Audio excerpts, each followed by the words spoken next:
Hello students, अपने last lecture में हम बात कर चुके हैं कि प्रोडक्शन क्या होता है, फैक्टर्स क्या होते हैं, फैक्टर्स कितनी तरह के होते हैं, फिक्स्ड एंड वेरिएबल फैक्टर्स होते हैं हमारे। उसके बाद हमने पढ़ा था कि प्रोडक्ट क्या होता है, टोटल प्रोडक्ट क्या होता है, मार्जिनल प्रोडक्ट क्या होता है और एवरेज प्रोडक्ट क्या होता है।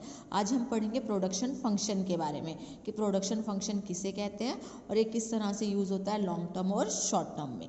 तो बात कर लेते हैं प्रोडक्शन फंक्शन की। तो production function is a functional relationship between the quantity of goods produce and factor of production required to produce the given quantity of commodity. कहने का मतलब ये है कि जो प्रोडक्शन फंक्शन होता है वो क्या होता है, एक रिलेशनशिप होती है किसके बीच में, जो क्वांटिटी हम प्रोड्यूस करना चाहते हैं यानी कि quantity of goods produce and factor of production, और जो उसको प्रोड्यूस करने के लिए हमें फैक्टर्स चाहिए होते हैं। जैसे हमें क्या रॉ मटेरियल से फिक्स हमें बनाने रॉ मटेरियल से फिनिश गुड बनानी है तो उसके लिए हमें फैक्टर ऑफ प्रोडक्शन की नीड होती है। जैसे लेबर हो गई, रॉ मटेरियल हो गया, हमें हमारी मशीन हो गई। तो ये क्या होता है, ये एक रिलेशनशिप है किस किस के बीच में। Production function is relationship between goods produce, जो हम गुड्स प्रोड्यूस करना चाहते हैं उसके बीच में, और उस गुड्स को प्रोड्यूस करने के लिए जो हमें फैक्टर ऑफ प्रोडक्शन चाहिए उनके बीच में। ठीक है, इसको हम इनपुट एंड आउटपुट रिलेशनशिप भी कहते हैं।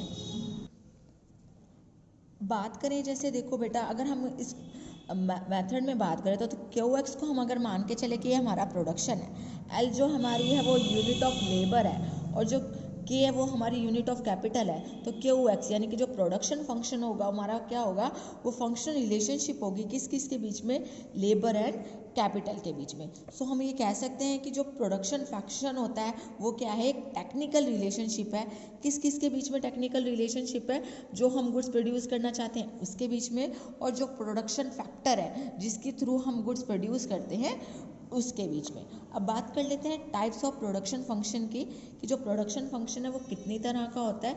तो प्रोडक्शन फंक्शन हमारे टू टाइप्स के होते हैं, एक होता है हमारा शॉर्ट रन में और एक होता है हमारा लॉन्ग रन में, यानी कि production function in short run और production function in long run. तो देखो बेटा, शॉर्ट का मतलब होता है विद इन ईयर, ठीक है।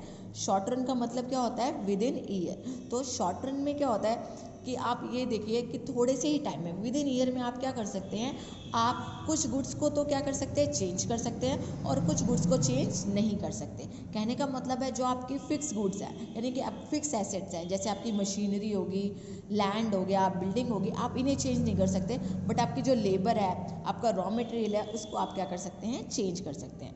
ठीक है, तो शॉर्ट रन में क्या होता है, it is the period of time when some factors are kept fixed and some are variable. तो शॉर्ट रन में कुछ फैक्टर्स तो हमारे फिक्स होते हैं और कुछ क्या होते हैं, वेरिएबल्स होते हैं। फॉर एग्जांपल लैंड, बिल्डिंग और आपकी मशीनरी है, ये आपकी फिक्स्ड हो गई क्योंकि आप इसको हर साल चेंज नहीं करते हो।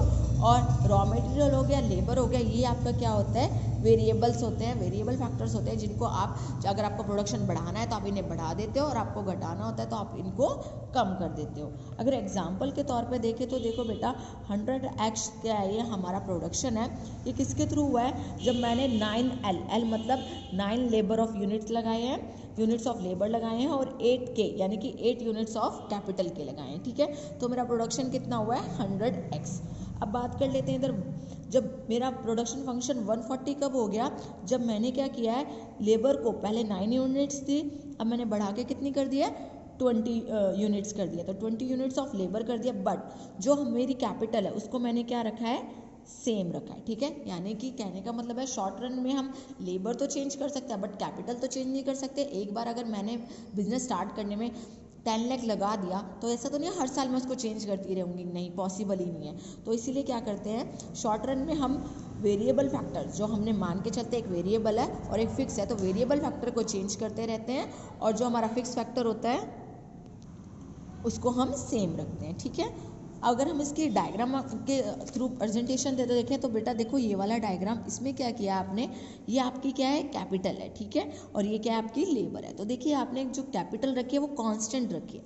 कांस्टेंट का मतलब आपने उसमें कोई भी चेंज नहीं किया, तो ये जो आपकी कैपिटल है वो क्या है, कांस्टेंट है। ठीक है, ये आपकी चेंज नहीं हुई है, यानी कि आपका क्या है, ये फिक्स फैक्टर है। ठीक है, बट जो आपकी जो लेबर है वो चेंज हो रही है। देखो L1 हुई, फिर L2 हुई, तो कहने का मतलब ये है कि आप क्या करते हैं, शॉर्ट रन में आप जो आपके वेरिएबल फैक्टर्स होते हैं उनको आप चेंज करते रहते हैं, और फिक्स फैक्टर आपके क्या रहते हैं, कांस्टेंट रहते हैं। अब बात कर लेते हैं लॉन्ग रन की, कि लॉन्ग रन में क्या होता है। तो लॉन्ग रन का मतलब होता है बेटा, जो आपका टाइम पीरियड होता है वो मोर देन 5 ईयर्स होता है, ठीक है, 5 साल से ज़्यादा। तो जब हम लॉन्ग रन की बात करते हैं तो वहाँ पे हमारे सारे ही फैक्टर्स जो होते हैं वो वेरिएबल होते हैं। क्यों वेरिएबल होते हैं? इसीलिए वेरिएबल होते हैं क्योंकि लॉन्ग रन में हम अपनी मशीनरी भी बदल सकते हैं, क्योंकि 5 साल में 10 साल में हमारी मशीनरी ख़राब हो सकती है। लैंड भी हम चेंज कर सकते हैं, क्योंकि हो सकता है पहले हमारा जो प्रोडक्शन था वो कम होता हो, अब हमें ज़्यादा प्रोडक्शन कर रहे हैं तो इसलिए हमें स्पेस ज़्यादा चाहिए, तो हम लैंड और बड़ा परचेज कर सकते हैं, बिल्डिंग और ज़्यादा बड़ी ले सकते हैं। इसलिए लॉन्ग रन में जितने भी फैक्टर्स होते हैं वो सारे के सारे क्या होते हैं? वेरिएबल्स। वेरिएबल्स मतलब जो चेंजेबल है, जिनको हम चेंज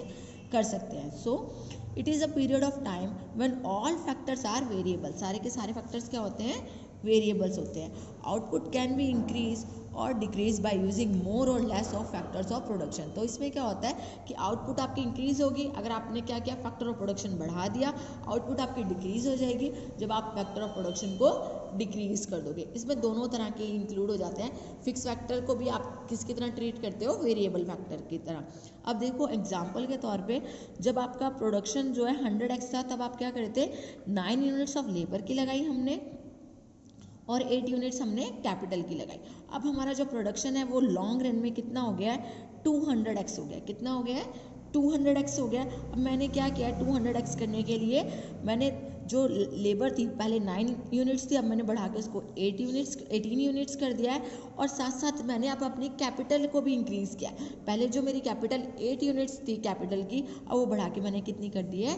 16 यूनिट्स ऑफ कैपिटल कर दी है। तो कहने का मतलब ये है कि जो लॉन्ग रन होता है उसमें भी क्या होता है, हम सभी फैक्टर्स को वेरिएबल मान के चलते हैं, ठीक है। तो जो भी हमारी जैसे मान के चल रहे मशीनरी है या लेबर है, हमने दोनों को इंक्रीज़ किया। इसमें भी हमने क्या किया? लेबर को भी इंक्रीज़ किया और कैपिटल को भी इंक्रीज़ किया।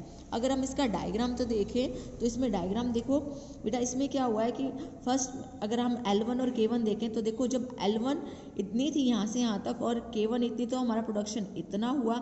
फिर जब हमने अपनी कैपिटल भी बढ़ा दी और लेबर भी बढ़ा दी तो हमारा प्रोडक्शन और बढ़ गया। अगर फर्दर हम इसको L3 कर दें और आगे बढ़ा दें, कैपिटल को और आगे बढ़ा दें, तो हमारा प्रोडक्शन और बढ़ जाएगा। तो कहने का मतलब ये है कि जब हम प्रोडक्शन फंक्शन की बात करते हैं लॉन्ग रन में, तो हम क्या करते हैं? कैपिटल को भी, यानी कि जो हमारे जिनको हम पहले फिक्स फैक्टर मान के चलते हैं, उनको भी हम कैसे ट्रीट करते हैं?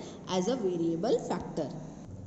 अगर हम बात करें इसके डिफरेंस की कि क्या डिफरेंस है हमारे लॉन्ग पीरियड में, यानी कि जिसको हम क्या बोलते हैं, लॉन्ग पीरियड का जो हमारा वेरिएबल फैक्टर्स है, एक हमारा शॉर्ट रन का है। तो जो लॉन्ग पीरियड की बात कर रहे हैं हम, लॉन्ग पीरियड को हम क्या बोलते हैं? कांस्टेंट प्रोपोर्शन और प्रोडक्शन फंक्शन, यानी कि लॉन्ग रन प्रोडक्शन फंक्शन और शॉर्ट पीरियड प्रोडक्शन फंक्शन, ठीक है। तो जब हम लॉन्ग रन की बात करते हैं तो हमारे सारे फैक्टर क्या होते हैं? इसमें वेरिएबल होते हैं। जबकि शॉर्ट टर्म की बात करते हैं तो जो एक फैक्टर हमारे क्या होते हैं, कुछ फैक्टर हमारे वेरिएबल्स होते हैं और कुछ फैक्टर हमारे क्या होते हैं? फिक्स होते हैं। अब थोड़ा सा इसका डिफरेंस में पढ़े। First, here factor ratio remain constant with the level of output. कहने का मतलब है कि जो इनका वो होता है, रेशो होता है, फैक्टर रेशो, वो क्या रहता है? हमारा कांस्टेंट रहता है। कहने का मतलब अगर आपकी लेबर बढ़ रही है तो आपकी कैपिटल भी इंक्रीज हो रही है, ठीक है। अगर आप अपनी लेबर बढ़ा रहे हो, रॉ मटेरियल बढ़ा रहे हो, तो आप क्या कर रहे हो कि साथ साथ आप अपनी मशीनरी को भी इंक्रीज कर रहे हो, ठीक है। तो ये कहने का ये मतलब है कि आप जो आपके दोनों तरह के फैक्टर्स होते हैं इसमें, फिक्स और वेरिएबल्स, उसको आप सबको कैसे ट्रीट करते हो? वेरिएबल फैक्टर्स की तरह ही ट्रीट करते हो, जो शॉर्ट टर्म के भी होते हैं और जो लॉन्ग टर्म के भी होते हैं। अब बात कर लेते हैं शॉर्ट पीरियड की। तो शॉर्ट पीरियड में क्या होता है? Here factor ratio changes with change in the level of output every time. तो देखो यहाँ पे फैक्टर रेशियो चेंजेस की बात कर रहे हैं, तो हम यहाँ पे क्या करते हैं, एक हमारा फिक्स फैक्टर होता है और एक हमारा वेरिएबल फैक्टर होता है। तो इसमें बोलने की कोशिश कर रहा है कि जब हम वेरिएबल फैक्टर चेंज करते हैं तो हमारे आउटपुट में भी चेंजेस आते हैं। यहाँ पे हम फिक्स फैक्टर को नहीं छेड़ते हैं, जैसे हमने कैपिटल को नहीं टच किया था, हमने लेबर को ही टच किया था। अगर हम लेबर बढ़ाते हैं तो हमारा प्रोडक्शन बढ़ जाता है, और अगर हम लेबर कम करते हैं तो हमारा प्रोडक्शन कम हो जाता है। तो यही बात वो कह रहा है, here factor ratio changes with change in the level of output every time. अगर हम सेकंड की बात करें तो output is increase by increase and decrease application of all inputs in the same rate. Long run में वो क्या कहने की कोशिश कर रहा है, वो लॉन्ग रन में ये बता रहा है कि जो हमारा अभी हमने एग्जांपल डायग्राम्स में भी समझा था कि जब हमारा आउटपुट कब इंक्रीज होता है, जब हम सारे फैक्टर्स इंक्रीज कर देते हैं, और डिक्रीज कब होता है, जब हम सारे फैक्टर क्या कर देते हैं, कम कर देते हैं, रिड्यूस कर देते हैं। तो कहने का मतलब है कि आउटपुट इंक्रीज होती है with increase factor and decrease होती है with decrease of the factors, ठीक है, विद द सेम रेट। यानी कि अगर फैक्टर ऑफ प्रोडक्शन बढ़ा रहे हैं हम तो हमारा प्रोडक्शन भी इंक्रीज होगा, फैक्टर प्रोडक्शन डिक्रीज कर रहे हैं तो हमारा प्रोडक्शन भी, आउटपुट भी क्या हो जाएगी, डिक्रीज हो जाएगी। जबकि शॉर्ट रन में क्या होता है, output is increase by increase and decrease application of some variable factors only. यहाँ पे सिर्फ और सिर्फ किसका इफेक्ट पड़ता है, सिर्फ और सिर्फ वेरिएबल फैक्टर्स का। वेरिएबल फैक्टर्स बढ़ते हैं तो प्रोडक्शन बढ़ जाता है, वेरिएबल फैक्टर घटते हैं तो प्रोडक्शन कम हो जाता है। थर्ड पॉइंट में देखो, the change in the level of output brings change in scale of plant. यहाँ पे स्केल ऑफ प्लांट की बात की गई है क्योंकि लॉन्ग रन की बात हो रही है, तो जो स्केल ऑफ प्लांट होती है उसकी बात की गई है। कहने का मतलब है कि यहाँ पर क्योंकि सारे फैक्टर्स जो होते हैं वेरिएबल्स होते हैं, तो ये क्या है, एक लार्ज स्केल है। क्योंकि लॉन्ग रन की बात हो रही है ना, तो यहाँ पे हम स्केल्स की बात करते हैं, ठीक है। यानी कि कहने का मतलब जो हमारा काम करने का पूरा, इसमें क्या होता है कि आपका पूरा का पूरा स्केल चेंज हो जाता है। स्केल चेंज करने का मतलब आपका प्रोडक्शन भी बढ़ गया, ठीक है, आपने अपनी मशीनरी भी इंक्रीज कर लिया, जो आप कहना चाहते हैं, जो आपके लॉन्ग टर्म में चेंजेस होते हैं, मशीनरी होगी, बिल्डिंग होगी, आप उनमें भी चेंजेस लाते हैं, इसलिए हम इसको बोलते हैं रिटर्न टू स्केल।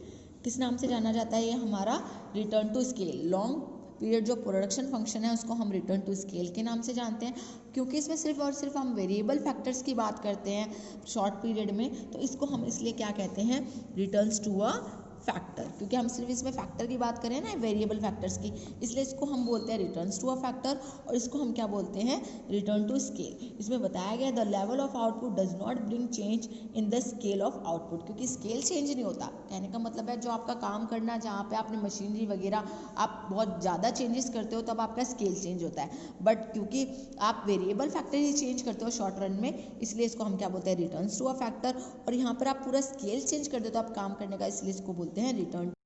अब बात कर लेते हैं लॉ ऑफ वेरिएबल प्रोपोर्शन की।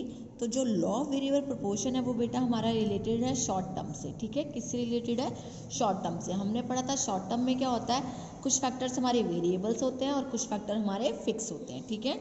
इसको हम रिटर्न्स टू अ फैक्टर भी कहते हैं। क्या कहते हैं, रिटर्न्स टू अ फैक्टर। क्यों कहते हैं इसे रिटर्न्स टू अ फैक्टर, क्योंकि ये किसके थ्रू होता है, फैक्टर चेंजेस होने के, यानी कि वेरिएबल फैक्टर चेंज होने की वजह से ये होता है, इसलिए हम इसको क्या बोलते हैं, रिटर्न्स टू अ फैक्टर भी कहते हैं। तो शॉर्ट रन में क्या होता है, कुछ फैक्टर्स हमारे फिक्स होते हैं और कुछ हमारे वेरिएबल्स होते हैं। तो हम क्या करते हैं, फिक्स फैक्टर को कीप फिक्स, यानी कि जो फिक्स फैक्टर्स होते हैं हमारे लैंड लेबर, हम इनको फिक्स रखते हैं, और जो हमारे वेरिएबल फैक्टर्स होते हैं जैसे लेबर हो गई, हमारे रॉ मटेरियल हो गया, इसको हम चेंज करते हैं। जब हम ऐसा कुछ करते हैं तो क्या होता है कि शुरू में तो जो हमारा प्रोडक्शन होता है वो इंक्रीज़ होता है। जैसे हमने पढ़ा कि मान के चल रहे हैं जो हमारी कैपिटल है वो हम सेम रखते हैं, तो हमारा जो और लेबर बढ़ा देते हैं, तो हमारा क्या होता है, प्रोडक्शन शुरू में तो इंक्रीज़ होता है एक लेवल तक। उसके बाद क्या होता है, उसके बाद जो होता है उस लेवल को रीच करने के बाद, पहुँचने के बाद हम धीरे धीरे अगर हम और वेरिएबल फैक्टर्स बढ़ा देते हैं तो हमारा जो प्रोडक्शन है वो डिक्रीज़ होना स्टार्ट हो जाता है। अब ऐसा क्यों होता है, ऐसा इसलिए होता है क्योंकि मान के चलिए कि आपने एक मशीन परचेज की, ठीक है, और आप क्या कर रहे हैं, आप उसमें रॉ मटेरियल प्रोड्यूस कर रहे हैं, ठीक है। अब आपने क्या क्या मशीन की मदद से रॉ मटेरियल को फिनिश गुड में चेंज कर रहे हो। मशीनरी आपकी क्या फिक्स्ड है, आप उसको चेंजेस नहीं कर सकते, 1 से 2 3 नहीं ले सकते, बट रॉ मटेरियल को आप बढ़ा रहे हो। तो आपने पहले क्या किया, 60 यूनिट्स लिए और आपने उसको प्रोड्यूस कर दिया आपकी मशीनरी में। अब जो आपकी मशीन की कैपेसिटी है वो क्या है, आपकी मशीन की कैपेसिटी है 100 यूनिट्स की, वो 100 यूनिट प्रोड्यूस कर सकती है। आपने क्या किया, रॉ मटेरियल को 80 यूनिट्स तक बढ़ा दिया, तो वो 80 यूनिट तक प्रोड्यूस कर पाई। आपने फिर रॉ मटेरियल को 100 यूनिट तक बढ़ा दिया, अब वो 100 यूनिट भी प्रोड्यूस कर पा रही है। बट लेकिन आपने क्या किया, एंड में आपने अपने रॉ मटेरियल को 120 यूनिट्स का तक बढ़ा दिया, बट लेकिन आपकी मशीनरी की कैपेसिटी कितनी है कि वो एक दिन में सिर्फ 100 यूनिट ही प्रोड्यूस कर सकती है। तो क्या आपका प्रोडक्शन इंक्रीज होगा, नो। क्यों, क्योंकि जो आपकी फिक्स फैक्टर की जो कैपेसिटी है वो क्या हो गई है, बस लिमिटेड हो गई है, कितने तक, 100 यूनिट तक। इसलिए कहा जाता है लॉ ऑफ वेरिएबल फैक्टर्स को लॉ ऑफ डिमिनिशिंग रिटर्न। क्या कहते हैं हम इसको, लॉ ऑफ डिमिनिशिंग रिटर्न कहते हैं। कहने का मतलब ये है कि जब आप अपने फिक्स फैक्टर के साथ वेरिएबल फैक्टर इंक्लूड करते हो तो एक टाइम तक तो आपका प्रोडक्शन इंक्रीज होता है, बट उस पॉइंट तक पहुंचने के बाद अगर आप और वेरिएबल फैक्टर लगाते रहते हो तो आपका प्रोडक्शन क्या हो जाता है, डिक्रीज होना स्टार्ट हो जाता है। तो देखिए बेटा, इसको लॉ ऑफ डिमिनिशिंग रिटर्न भी कहते हैं। क्यों? क्योंकि law of diminishing return states that as more and more of the variable factor as combined with the fix factor as first, शुरू में क्या होगा, there is increase in the product but then a stage must ultimately come when marginal product of the variable factor start decline। marginal factor क्या होते हैं आपके marginal product, यानी कि चेंज इन प्रोडक्ट। अब धीरे धीरे क्या होगा, आपके प्रोडक्शन में चेंज आने लगेगा और आपका प्रोडक्शन धीरे धीरे कम हो जाएगा। ठीक है, अब इसको समझने के लिए, इस लॉ को समझने के लिए हम क्या कर लेते हैं, एक एग्जाम्पल से इसको अच्छे से समझ लेते हैं। अब देखो, इस एग्जाम्पल में हमने क्या लिया है, इस एग्जाम्पल में हमने दो फैक्टर लिए हैं। ठीक है, एक हमने लिया है फिक्स फैक्टर और दूसरा हमने लिया है वेरिएबल फैक्टर। जो मेरा फिक्स फैक्टर है वो है लैंड और जो मेरा वेरिएबल फैक्टर है वो मैंने लिया है लेबर। अब देखो, इस टेबल की मदद से समझने की कोशिश करते हैं। हमने क्या किया, लैंड हमारा फिक्स फैक्टर है तो 10 एकड़ 10 एकड़ 10 एकड़, हमने कोई चेंजेस नहीं किया, किसमें, लैंड में कोई चेंजेस नहीं किया। बट हम क्या करें, यूनिट्स ऑफ लेबर को इंक्रीज कर रहे हैं। ठीक है, यूनिट्स ऑफ लेबर को क्या करें, धीरे धीरे इंक्रीज कर रहे हैं। अब हम बात करें टोटल प्रोडक्शन की, तो देखो बेटा, टोटल प्रोडक्शन क्या हो रहा है, टोटल प्रोडक्शन शुरू में आपका देखो बढ़ रहा है, धीरे धीरे आपका टोटल प्रोडक्शन बढ़ रहा है, फिर और बढ़ रहा है और लास्ट में क्या हो रहा है, आपका टोटल प्रोडक्शन डिक्रीज हो रहा है। ठीक है, अब वैसे आप इसकी एवरेज प्रोडक्शन की बात करें तो आपको पता है ना, एवरेज प्रोडक्शन क्या होता है कि आप टोटल प्रोडक्शन को यूनिट्स ऑफ लेबर से डिवाइड करते हैं। तो आप 50 को 2 से क्या 25 आ गया, 90 को 3 से क्या 30 आ गया। इस तरह से क्या होगा, शुरू में भी आपका जो है एवरेज प्रोडक्शन बढ़ेगा और फिर धीरे धीरे क्या हो जाएगा, डिमिनिशिंग, कम होता जाएगा। अब बात कर लेते हैं, जो मेन बात है हमारी वो है हमारी मार्जिनल प्रोडक्शन, यानी कि कितना चेंज आता है हमारे प्रोडक्शन में। शुरू में अगर आप देखेंगे तो मार्जिनल प्रोडक्शन क्या होता है, Tn माइनस वन, यानी कि ऊपर वाले को देखते हैं कि हमारा जो पहले प्रोडक्शन था वो कितना हुआ है और अब कितना हुआ है और दोनों में चेंजेस कितने हैं। तो फर्स्ट में तो देखो बेटा, शुरू में जब आपने 10 एकड़ लिया और आपकी जो लेबर थी वो 1 थी और टोटल प्रोडक्शन आपका 20 हुआ, तो मार्जिनल प्रोडक्शन भी 20 हुआ क्योंकि ऊपर कुछ नहीं था। ठीक है, अब सेकंड में जब आपने सेकंड लेबर ली तो 50 हो गया, तो चेंज इन प्रोडक्शन कितना हुआ, 30, यानी कि कितना हुआ, इंक्रीज हुआ 20 से 30। फिर आपका दोबारा आपने अपना थर्ड लेबर यूनिट यूज़ की लेबर की, तो आपका हो गया 90, तो कितना चेंज हुआ, 40। तो आप अगर आप देखेंगे तो ये क्या हो रहा है, इंक्रीज हो रहा है। दिख रहा है आपको, पहले 20 हुआ, 30 हुआ, 40 हुआ, इंक्रीज हुआ। ये हमारी होती है फर्स्ट स्टेज। कौन सी स्टेज होती है, फर्स्ट स्टेज। इस फर्स्ट स्टेज में क्या होता है, हमारा प्रोडक्शन इंक्रीजिंग रेट से बढ़ता है। कौन सी रेट से बढ़ता है, इंक्रीजिंग रेट से। देखो बढ़ रहा है ना, इंक्रीज रेट से बढ़ रहा है, इसलिए हम इसको क्या बोलते हैं, इंक्रीजिंग रिटर्न टू फैक्टर। क्यों? क्योंकि हम यहाँ पे क्या कर रहे हैं, फैक्टर बढ़ा रहे हैं, तो हमारा प्रोडक्शन भी इंक्रीज हो रहा है। ठीक है, इंक्रीजिंग रेट से। अब बात कर लेते हैं सेकेंड स्टेज की। देखो सेकेंड स्टेज में क्या होता है, सेकेंड स्टेज में जब हम बात कर रहे हैं तो अब हमारा जो मार्जिनल प्रोडक्ट है वो धीरे धीरे डिक्रीज हो रहा है। देखो पहले था 90, फिर हुआ 120, इंक्रीज हो रहा है प्रोडक्शन पर डिक्रीजिंग रेट से। कैसे? क्योंकि 120 हुआ, पहले 90 था तो 30, 140 हुआ, पहले 120 था तो 20, 150 हुआ, पहले 140 था तो 10। आपका प्रोडक्शन अगर आप ध्यान दोगे तो टोटल प्रोडक्शन तो इंक्रीज हो रहा है, क्योंकि 120, 40, 150 टोटल प्रोडक्शन तो इंक्रीज हो रहा है। बट मार्जिनल प्रोडक्शन की बात करें तो वो क्या हो रहा है, आपका डिक्रीज हो रहा है। कहने का मतलब ये है, आपका जो टोटल प्रोडक्शन है इंक्रीज हो रहा है बाय डिमिनिशिंग रेट। कौन से रेट से? डिमिनिशिंग, यानी कि धीरे धीरे वो डिक्रीज होती जा रही है आपकी रेट। इसलिए इसको हम कहते हैं डिक्रीजिंग रिटर्न टू स्केल। ये हमारी सेकंड स्टेज होती है। इसमें हमारा प्रोडक्शन बढ़ता तो है बट लेकिन डिक्रीजिंग रेट से। डिक्रीजिंग मतलब धीरे धीरे आपका प्रोडक्शन की जो मार्जिनल प्रोडक्शन है वो धीरे धीरे कम होता जा रहा है। ठीक है, फर्स्ट स्टेज में तो इंक्रीज हो रहा था 20, 30, 40, बट सेकंड स्टेज में आकर क्या हो रहा है, धीरे धीरे डिक्रीज हो रहा है 30, 20, 10 और फिर बाद में तो 0 हो गया है। ठीक है, अगर हम 7th यूनिट की बात करें। अब बात कर लेते हैं सेकंड स्टेज तक तो हमारा क्या हो गया, MP 0 हो गया और TP मैक्सिमम हो गया। देखो TP मतलब टोटल प्रोडक्शन मैक्सिमम हो गया 150 तक और MP आपका क्या हो गया 0, क्योंकि 150 ऊपर है 150 नीचे है, तो आपके जो मार्जिनल प्रोडक्ट है वो तो 0 हो गया क्योंकि दोनों बराबर हो गए। ठीक है, लेस करेंगे 150 में से 150 तो 0 हो जाएगा। अब बात कर लेते हैं 8th यूनिट ऑफ लेबर की। देखो बेटा आप अब कंटिन्यूसली लेबर बढ़ाए जा रहे हो। ठीक है, तो क्या हो रहा है, अब आपका टोटल प्रोडक्शन डिक्रीज हो गया। टोटल प्रोडक्शन क्या हो गया है, डिक्रीज हो गया, 150 से कितना पहुंच गया, 140 हो गया, ठीक है।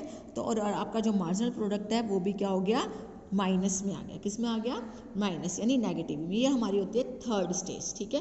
थर्ड स्टेज में क्या हो गया, आपकी वैल्यू किस में आ गई, माइनस में आ गई। तो कोई भी जो प्रोड्यूसर होगा वो थर्ड स्टेज पे काम नहीं कर सकता, क्योंकि लॉस की बात है, आप जितना प्रोड्यूस नहीं कर रहे हो आपको नुकसान हो रहा है, प्रोडक्शन आपका माइनस में जा रहा है, तो आप क्या करोगे, इस यहाँ पर प्रोडक्शन करना बंद कर दोगे। अब ऐसा क्यों होता है बेटा, क्योंकि मैंने अभी आपको बताया था एक फिक्स फैक्टर होता है और एक वेरिएबल फैक्टर होता है। तो फिक्स फैक्टर की भी तो कैपेसिटी है ना कि वो कहाँ तक प्रोड्यूस कर सकता है। अब 10 एकर्स में जितना प्रोडक्शन हो सकता था मैक्सिमम वो था 150 यूनिट्स, ठीक है। अब इससे ज़्यादा हो ही नहीं सकता, आप जितनी मर्जी लेबर बढ़ा दो, ठीक है। फिर आपने धीरे धीरे लेबर बढ़ा दी, लेबर बढ़ाने से क्या हो गया, हो सकता है वो बात करने लग गया, हो सकता है उनमें से कुछ आराम कर रहे हो, तो जितना प्रोडक्शन पहले हो रहा था उससे भी कम होना स्टार्ट हो गया, ठीक है। तो बेटा इस तरह से हमारी जो होती है प्रोडक्शन फंक्शन की क्या होती है, 3 स्टेजेस होती है। ये हमारा क्या है, ये है हमारा लॉ ऑफ वेरिएबल प्रोपोर्शन। क्या है हमारा लॉ ऑफ वेरिएबल प्रोपोर्शन, जो हमें ये बताता है कि जब हम फिक्स फैक्टर के साथ वेरिएबल फैक्टर यूज़ करते हैं तो कुछ टाइम तक तो हमारा प्रोडक्शन इंक्रीज होता है, बट एक सर्टेन लेवल के बाद हमारा प्रोडक्शन क्या हो स्टार्ट हो जाता है, डिक्रीज होना स्टार्ट हो जाता है। तो हमें अपने फिक्स फैक्टर के साथ वेरिएबल फैक्टर्स उस लेवल तक ही लगाने चाहिए जब तक हमारा मैक्सिमम आउटपुट हमारी हो, उसके बाद हमें नहीं लगाना चाहिए। कहने का मतलब है कोई भी प्रोड्यूसर जो होगा वो सेकंड स्टेज तक तो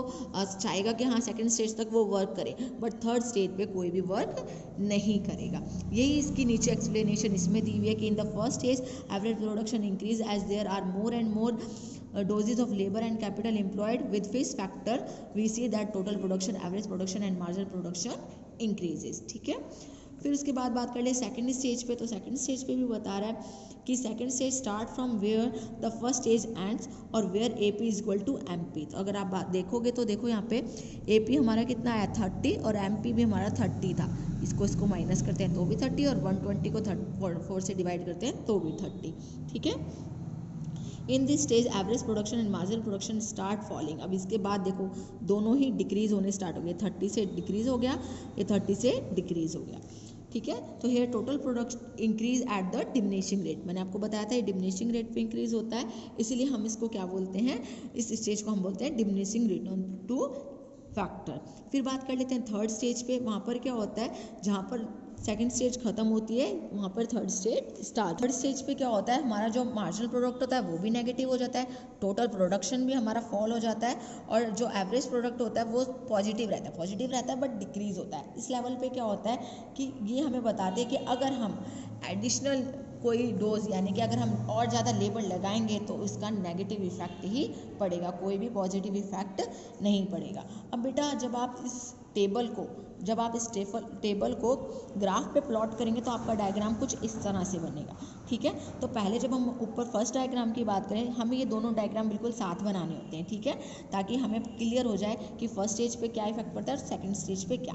तो जो हमारा फर्स्ट डायग्राम बनाते हैं हम, जो हमारा फर्स्ट डायग्राम है वो रिलेटेड है हमारा टोटल प्रोडक्शन से। किससे रिलेटेड है, टोटल प्रोडक्शन से। जो पीछे हमने टेबल बनाई थी, अगर हम उसको टेबल के पॉइंट्स को ग्राफ पे प्लॉट करेंगे ना तो कुछ डायग्राम हमारा इस तरह से बनेगा। तो देखो अगर हम फर्स्ट स्टेज की बात करें तो फर्स्ट स्टेज पे हमारा टोटल प्रोडक्शन बढ़ रहा है, ठीक है, फर्स्ट स्टेज पे वो भी इंक्रीजिंग रिटर्न से देखो बढ़ रहा है, ठीक है। सेकंड स्टेज पे बात करें तो टोटल प्रोडक्शन बढ़ता है बट डिक्रीजिंग रिटर्न से। मेरे कहने का मतलब है जितना फर्स्ट में बढ़ रहा था उससे हमारी स्पीड क्या हो जाती है, कम हो जाती है। और जो थर्ड स्टेज आ जाती है, जो सेकंड स्टेज पे जब हम यहाँ पहुँचते हैं तो ये हमारा हो जाता है मैक्सिमम पॉइंट। कौन सा पॉइंट हो जाता है, मैक्सिमम, यानी कि इससे ज़्यादा अब आप प्रोडक्शन नहीं कर सकते। अगर आप इससे ज़्यादा ट्राई करते हैं प्रोडक्शन करने की तो आप लेबर बढ़ा रहे हैं तो फिर भी आपका क्या हो जाएगा, टोटल प्रोडक्शन डिक्रीज ही होगा, इंक्रीज नहीं होगा, ठीक है। ये बात तो हमने किसकी कर ली, graphical presentation of TP, total production की। अगर हम बात करें इसकी जगह जो हमारा AP और MP था तो उसमें क्या होता है कि जब हम इसी के साथ साथ अगर हम अपने AP और MP को भी प्लॉट करते चलेंगे तो हम देखेंगे कि जो फर्स्ट स्टेज होती है उस पर क्या होता है कि जो आपका TP और AP क्या होता है, कट करता है। क्या करता है, कट, बताया था ना 30-30 पे कट करता है, जहाँ पे आपका क्या होता है जो AP होता है वो मैक्सिमम होता है। क्या होता है? AP आपका मैक्सिमम। तो जब हम ग्राफ की यहाँ पर बात कर लेते हैं, तो अगर हम इसको टेबल को देखेंगे इधर, तो वापस हम टेबल पे आए तो देखो बेटा 30-30, अगर आप यहाँ पे ध्यान से देखेंगे तो ये जो आपका AP है वो मैक्सिमम है इस यहाँ पर, ठीक है। तो जब हम ग्राफ में बात करते हैं, तो ग्राफ में जब हम कट लगाते हैं तो यहाँ पर हमारा AP मैक्सिमम होता है और MPs को कट करता है। उसके बाद जब हम सेकंड स्टेज की बात करते हैं, तो सेकंड स्टेज के एंड में जो MP होता है वो 0 हो जाता है और AP हमारा डिक्रीज होता है। क्या होता है? हमारा डिक्रीज होता है, ठीक है, सेकंड स्टेज में। फिर जब थर्ड स्टेज आती है उस टाइम पर हमारा AP रहता तो पॉजिटिव है, पॉजिटिव का मतलब 0 नहीं होता है, बट क्या हो जाता है? AP डिक्रीज हो जाता है और जो MP होता है वो क्या हो जाता है? नेगेटिव हो जाता है। और जो ये थर्ड स्टेज होती है वो अनफेवरेबल होते हैं। कोई भी प्रोड्यूसर नहीं चाहता कि मैं थर्ड स्टेज पर काम करूँ। तो इस तरह से बेटा ये हमारा पूरा क्या था? ये हमारा था लॉ ऑफ वेरिएबल प्रोपोर्शन, जिसमें हमें बताया जाता है कि जब हम फिक्स फैक्टर के साथ वेरिएबल फैक्टर लगाते हैं तो एक स्टेज तक, एक प्रोपोर्शन तक तो हमारा जो प्रोडक्शन होता है वो इंक्रीज़ होता है, बट उस स्टेज के बाद हमारा जो प्रोडक्शन होता है वो डिक्रीज़ होना स्टार्ट हो जाता है, चाहे हम जितने मर्जी वेरिएबल फैक्टर्स लगाते रहें। तो आई होप आपको ये बहुत अच्छे से क्लियर हो गया होगा। अब इसके थोड़े से हम पढ़ लेते हैं कि इसके जो लॉ है इसकी क्या अजम्पशन है, ठीक है, क्या कहना चाहता है कि जब हम इस लॉ को फॉलो करते हैं तो क्या क्या बातें एज्यूम करके चलते हैं। सबसे पहले हम ये बात एजम्पशन मानते हैं कि at least one factor is fix and all other factors are variable. अभी मैंने आपको बताया जब मैंने 2 फैक्टर लिए, लैंड एंड लेबर, तो मैंने लैंड को क्या मान के चला था? फिक्स फैक्टर, और जो मेरी लेबर थी वो क्या थी? Variable factors. यानी कि वेरिएबल फैक्टर कौन से होते हैं? जो चेंज होते रहते हैं, और फिक्स फैक्टर कौन से होते हैं? जो चेंज नहीं होते। कब? शॉर्ट टर्म में, ठीक है। अब बी की बात करें, बी पॉइंट में ये कहता है all units of variable factors are homogeneous. Homogeneous का मतलब होता है सिमिलर। तो देखो बेटा, मैंने भी बात करी, मैंने हर जगह क्या लेकर चली थी? लेबर, ठीक है। अगर मैं लेबर की जगह पे यहाँ पे रॉ मटेरियल डाल देती, सीड्स डाल देती, तो क्या हो जाता? होमोजीनिटी रहती? नो, ठीक है। तो कहने का मतलब ये है, जब हम कोई वेरिएबल फैक्टर लेके चल रहे हैं वो होमोजीनियस ही होना चाहिए। अगर मैं लेबर लेके चल रही हूँ तो लेबर को ही लेके आगे चलूँगी, और अगर मैं वीट को या कोई सीड्स को, किसी चीज़ को लेके चल रही हूँ तो रॉ मटेरियल को तो उसी को लेके ही आगे चलूँगी। ऐसा नहीं होना चाहिए कहीं मैं वीट बढ़ा रही हूँ, कहीं मैं लेबर बढ़ा रही हूँ, नो, ठीक है। तो जो फैक्टर मैंने उठाया वेरिएबल फैक्टर्स, उसी को लेके चलना है, ठीक है। The techniques of production remains unchange. कहने का मतलब ये है कि जो आप प्रोडक्शन की टेक्निक यूज़ कर रहे हो, जैसे कि इस एग्जांपल में आप प्लफिंग के लिए क्या यूज़ कर रहे हो? ट्रैक्टर यूज़ कर रहे हो, तो आप ट्रैक्टर ही यूज़ कर रहे हो। अगर आप इसको प्रोडक्शन के लिए ट्रैक्टर का इस्तेमाल करें तो ज़रूरी नहीं है कि आप अपग्रेड टेक्नोलॉजी यूज़ करेंगे, नहीं, जो टेक्नोलॉजी आप शुरू से स्टार्ट करते आए हैं वही आपको एंड तक यूज़ करनी है। फिर उसके बाद फोर्थ में इस अजम्पशन में बोल रहा है ये, all factors of production can be use in different proportion. अब कहने की मतलब ये है कि ऑल फैक्टर ऑफ प्रोडक्शन, जो ये फैक्टर ऑफ प्रोडक्शन है इसको आप डिफरेंट प्रोपोर्शन में यूज़ कर सकते हैं। डिफरेंट प्रोपोर्शन यानी देखो बेटा, पहले आपने क्या किया, इसको बढ़ाते गए, यानी कि आपने अपने क्या किया, जब हमने एग्जांपल लिया था तो यूनिट्स ऑफ लेबर को हम क्या कर रहे थे? इंक्रीज कर रहे थे, ठीक है। तो जितने भी फैक्टर ऑफ प्रोडक्शन है जो हम यूज़ कर रहे हैं, can we use in different proportion, वो अलग अलग प्रोपोर्शन में यूज़ कर सकते हैं। जैसे देखो, पहले इसका प्रोपोर्शन कितना बना था? 10:1, क्योंकि 10 हमारी वो थी यूनिट्स ऑफ लैंड और 1 हमारा लेबर था, तो ये पहला प्रोपोर्शन हो गया। फिर 10:2 हो गया, 10:3, 10:4, इस तरह से क्या हो रहा है? तो इस कहने का मतलब ये है कि ये बता रहा है कि ये क्या डिफरेंट प्रोपोर्शन आते जा रहे हैं। लास्ट में हमारा क्या होगा? 10:8। तो जो हमारा फोर्थ पॉइंट है वो यही कहने की कोशिश कर रहा है कि जो ऑल फैक्टर ऑफ प्रोडक्शन है, जो अभी हमने एग्जाम्पल में लिया लैंड और लेबर, ठीक है, can be use in different proportion, उनका प्रोपोर्शन अलग अलग हो सकता है। जैसे इसका कितना था? 10:6। तो आई होप कि आपको ये लेक्चर समझ में आया हो और आप इससे अच्छे से अपना समझ के आगे पढ़ सकें। Thank you students.